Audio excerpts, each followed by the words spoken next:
As you can see from the tree immediately behind me, the area that I'm clearing was a pretty mature area, had some pretty big trees. So this little maple tree was growing in a lot of competition in fairly dense shade. Species that can grow under those conditions not only have to be fairly shade tolerant, they also have to be real fighters to make it up into the canopy. This one is probably a lot older than it looks from its diameter. Because it was in the shade, it was growing and shedding all of its lower limbs, because the only limbs that could get any light were the ones at the very top. Consequently, I've got basically a pole here which went straight up, and at the top it only had a few very small limbs.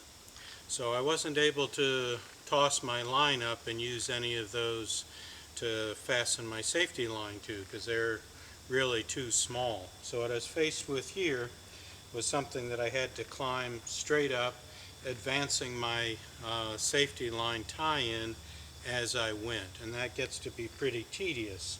With your safety line here, you can put it up here, and then you're limited to that as your climb. So you have to do a climb and a reset, a climb and a reset, and under those conditions you want to make sure that you're resetting your line as high as you can each time. If you're coming down a tree, a popular tie-in is to use a bow line. And if you're coming down the tree, then you can leave a long tail on your bow line so that you can actually pull the thing down as you go. So we dress that off, and now I can fasten this up around there and climb on it, and then when I want to come down, I can pull that and bring it down to me. So that's good for going down. But if I want to be going up and I tie something like that, now I'm on my safety line and I'm advancing up the tree, and as I get close, you can see I'm losing some distance of my climb. I have been going up to here, and now my tie-in has actually moved down. So to me that was a little bit unsatisfactory for going up. I wanted something that would go in one place and stay there until I got there. What I decided to do is basically a reverse Blake's hitch. Instead of having it really support me going up and down the line, I'm just using it to hold my line against the tree.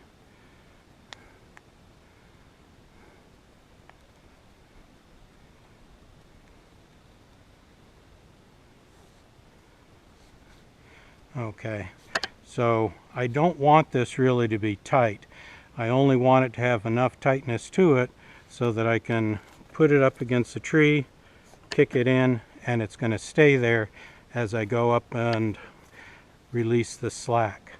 And I want to be able to break it easily and move it up and retie it.